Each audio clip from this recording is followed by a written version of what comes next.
Thank you. I welcome you, my dear friends, to our Voice of His Kingdom weekly devotion.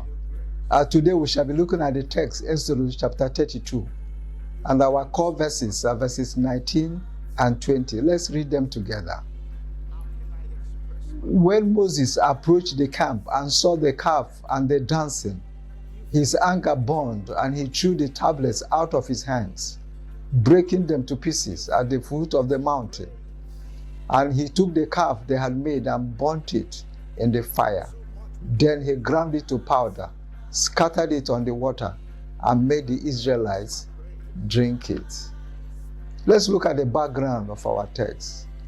My friends, Moses had gone up the mountain to meet with God along with his aide Joshua. While he was there, God gave him the 2 tablets of stone with the 10 commandments inscribed on them.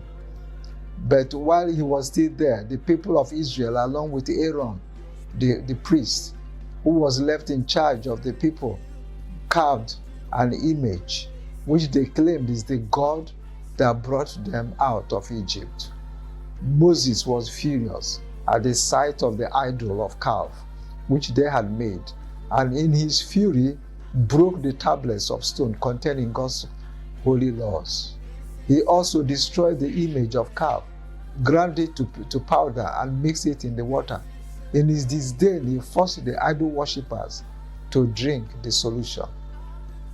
The people drank the so-called God that brought them out of Egypt. What are the key lessons we can learn from our text? In Judges chapter 6, verse 31, the Bible says, "But Joash replied to the hostile crowd around him, 'Are you going to plead Baal's cause? Are you trying to save him? Whoever fights for him shall be put to death by morning.' If Baal really is a god, he can defend himself when someone breaks down his altar."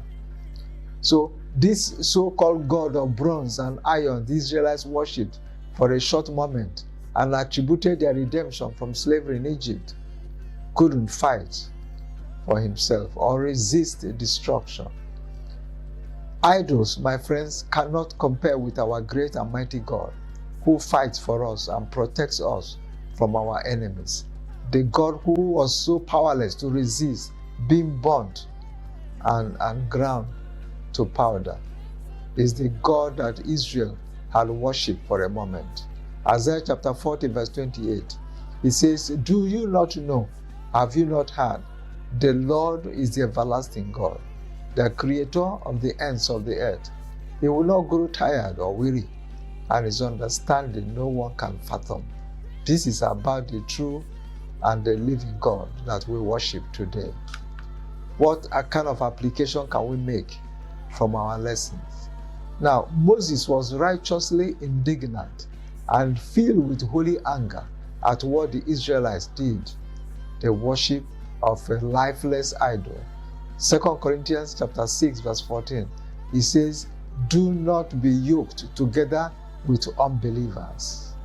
For what do righteousness and wickedness have in common? Or what fellowship can light have with darkness?" Eschewing evil works is imperative for every child of God.